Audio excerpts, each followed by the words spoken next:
आऊज़ बिल्लाहि मिनश्शैतानिर्रजीम बिस्मिल्लाहिर्रहमानिर्रहीम। अस्सलाम वालेकुम। कैसे हैं जी? उम्मीद करती हूँ खैरियत से होंगे। आज की वीडियो शुरू करने से पहले जिन्होंने अभी तक मेरे चैनल को सब्सक्राइब नहीं किया, सब्सक्राइब करें, लाइक करें और कमेंट में बताएं आपको ये वीडियो कैसी लगी है। सैयद के लुग़वी मानी सरदार, आका, मालिक वगैरह के हैं और मुसलमान एहतरामन ये लफ्ज़ हजूर सैयद आलम के दोनों नवासों इमाम हसन और इमाम हुसैन की औलाद पाक के लिए बोलते हैं। अहले अरब सादात के लिए लफ्ज़ शरीफ इस्तेमाल करते हैं, जैसा कि उलमा फ़ुक़हा की तसनीफ़ से वाज़िह है कि शुरू ज़माने में अब्बासी, अलवी, तमाम बनु हाशिम को शरीफ यानी सैयद कहा जाता था और यकीनन तमाम मुसलमानान बनु हाशिम नबी करीम की निस्बत हाशमी का शरफ़ रखते थे, लेकिन बाद में सैयद का लफ्ज़ बतौर ख़ास हज़रत सैयदना इमाम हसन और इमाम हुसैन की औलाद पाक के लिए बोला जाने लगा और आज तक अरबो अजम के उर्फ़ में इस मानी का एतबार से शरीफ और सैयद का लफ्ज़ इस्तेमाल किया जाता है। लिहाजा हज़रात हसनैन करीमैन की औलाद के अलावा किसी हाशमी का अपने आप को सैयद कहना या कहलवाना या अपने नाम की इब्तदा में सैयद लिखना हमारे पाक व हिंद और इस तरह के दीगर ममालिक के मुताबिक दुरुस्त नहीं, क्योंकि किसी के नाम के साथ सैयद का टाइटल लगा हो तो फ़ौरन ज़हन इस तरफ जाता है कि ये हज़रात हसनैन करीमैन के ज़रिए नबी पाक की नस्ल पाक में से हैं, जबकि अब्बासी या अलवी वगैरह हजूर नबी करीम की औलाद में से नहीं।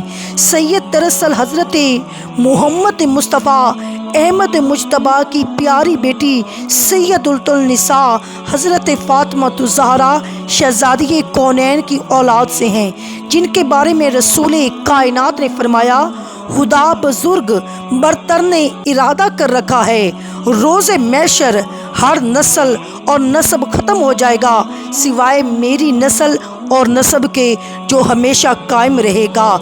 ये वो अजीमुल मर्तबत घराना है जो किसी तारुफ का मोहताज नहीं, लेकिन आजकल ऐसे नाम नेहाद लोगों की भरमार है जो ज़ाहिरी रंग और रूप डालकर और दरवेशाना लिबास ओढ़कर इस पाक घराने में शामिल होने की नापाक कोशिश करते दिखाई देते हैं, जिसकी वजह से सादा लोगों की अक्सरियत इनके धोखे और फरेब में आकर ना सिर्फ अपना वक्त बर्बाद करती हैं, बल्कि इनमें से तो बाइस इज़्ज़त और तकरीम में इस हद तक बढ़ जाते हैं कि अपना ईमान तक खो बैठते हैं। इसी हवाले से एक मर्तबा वासिफ़ अली वासिफ़ से एक शख्स ने पूछा कि ये बताएं कि सैयद में और आम मुसलमान में क्या फ़र्क है। आपने जवाब दिया, सैयद में और आम मुसलमान में सबसे पहला तो ये फ़र्क है कि अल्लाह ने फरमाया, ए ईमान वालो, हमने तुम्हें कबीलों में और शाहों में पैदा किया है ताकि तुम पहचाने जाओ, और अल्लाह के नज़दीक बेहतर तो वही है जो मुत्तकी हो। तो अगर सैयद मुत्तकी ना हो तो ये अच्छी बात नहीं है, अगर मुत्तकी भी हो और सैयद भी हो तो ये बात बहुत बेहतर है। सैयद का मानी सरबराह होना है या आले मुस्तफ़ा से होना है। आले मुस्तफ़ा ने अगर किरदार मुस्तफ़ा को फॉलो नहीं किया तो मेरास नबी में नहीं आएगी। अगर सैयद भी हो और इसकी मीरास किरदार में आए, इल्म में आए और इखलाक में आए तो इसकी बहुत इज्जत करनी चाहिए। बुज़ुर्गों ने कहा है, जिन लोगों पर आपका यकीन हो जाए कि ये नबी पाक के ख़ानदान से हैं तो इन लोगों की इज्जत करनी चाहिए, बल्कि ज़रूर करनी चाहिए। और अगर ये देखो कि इनकी आमाल में बहुत कमी है तो इनकी इस्लाह करनी चाहिए, वरना इनसे बचना चाहिए। तो जो आल है वो किरदार की भी आल है, आल जो है दीन की भी आल है, आल जो है फरमान की भी आल है।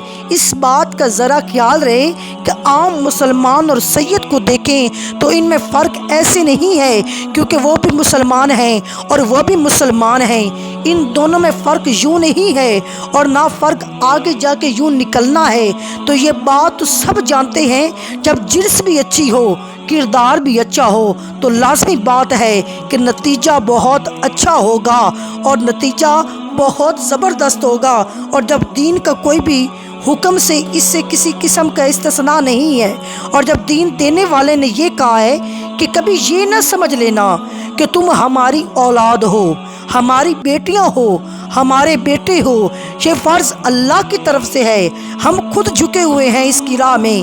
اس لیے یہ خیال رہے کہ دین کی جہاں تک بات ہے وہ احکام کی فرما برداری کرنے میں ہے، اللہ کے احکام کو پورا کرنے میں ہی دین کی بات ہے۔ دین کے حوالے سے جو تقوی میں قریب ہوگا وہی اللہ کے قریب ہوگا، یہ دین کا حوالہ ہے۔ باقی دنیا کے اندر جو مرضی کرو۔ واصف علی واصف نے کیا خوبصورت انداز میں آج کے نام نہاد سادات کرام کو پرکھنے کا پیمانہ بتا دیا ہے۔ اگر تو وہ سید ہونے کا دعویٰ رکھتے ہیں تو ان کو اخلاق رسول سے پہچانو، کیونکہ اگر وہ سچے ہیں تو اصل دین اور اس کے احکامات سے کسی صورت پیچھے نہیں ہٹے ہوں گے، اور اگر تم انہیں پرکھنے میں ناکام رہتے ہو تو پھر خاموشی سے ایک طرف ہو جاؤ اور انہیں برا بھلا نہ کہو۔ اور اللہ رب العالمین سے دعا ہے کہ اللہ تعالیٰ ہمیں دین اسلام کی صحیح سمجھ اور بوجھ عطا فرمائے اور ہمیں ہدایت کے رستے پہ چلنے کی توفیق عطا فرمائے۔